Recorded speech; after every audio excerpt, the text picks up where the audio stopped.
E aí pessoal, graça e paz. Vamos aqui no nome de Jesus continuar nosso comentário do Salmo de número 91. Estamos atentos aqui ao verso de número 1.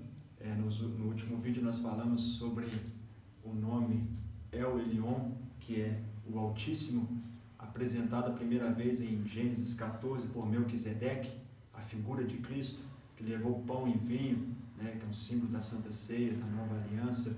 E nós vemos então ali o El Elyon presente na pessoa de Cristo e tão presente em nós também pelo Espírito Santo. E agora nós vamos nos atentar aqui ao segundo nome apresentado no verso 1. Aquele que habita no esconderijo do Altíssimo, à sombra do Onipotente, descansará.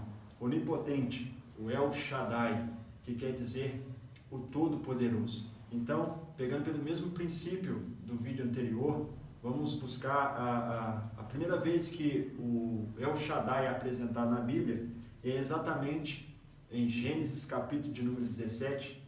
E se você ler depois, e eu aconselho você a ler depois todo o capítulo 17 de Gênesis, cujo contexto é Deus muda o nome de Abrão. Veja que você vai achar várias passagens de pessoas que têm os seus nomes trocados na Bíblia, justamente por aquilo que eu tinha explicado antes, que o nome, ele trata do seu propósito, o nome, ele trata da sua ação. Abrão, era o seu nome, e Deus vai mudar para Abraão, porque Abraão significa pai de multidões. Então entenda que a promessa de Deus, o chamado de Deus para Abraão era exatamente isso, ser pai de muitas nações. Então, sobre o propósito de Deus na vida de Abraão, Deus o nomeou. Se o meu propósito na tua vida, Abraão, é que você seja pai de multidões, logo o teu nome será chamado Abraão. E no capítulo 17 de Gênesis é o que vai decorrer. E você vai perceber que aqui, em nenhum momento, Abraão vai falar. Aqui, em todo momento, é Deus que vai falar a Abraão. É Deus que troca o seu nome.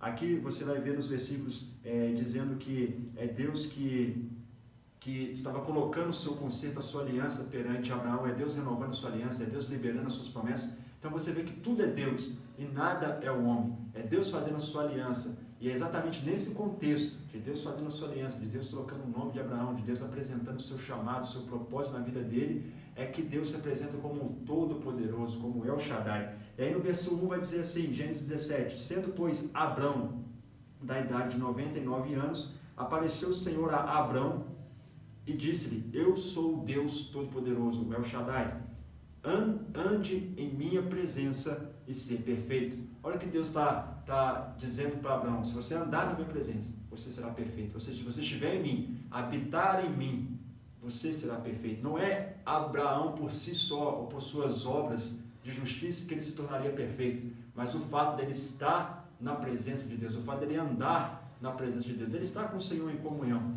Então é o que o Salmo 91 vai dizer, aquele que habita no esconderijo do Altíssimo, à sombra do Onipotente descansará. Se você achar esse lugar de habitação, que é também um lugar de descanso, pode ficar tranquilo, que não será por você, mas por Deus, você será perfeito, você andará na presença de Deus e será perfeito, como Deus disse a Abraão. E aqui eu quero destacar o versículo 5 de Gênesis 17, quando nós nos tratamos do Deus Todo-Poderoso. Gênesis 17, verso 5 vai dizer assim, Deus falando com Abraão, e não se chamará mais o teu nome Abrão, mas Abraão será o teu nome, porque por pai de multidão de nações te tenho posto.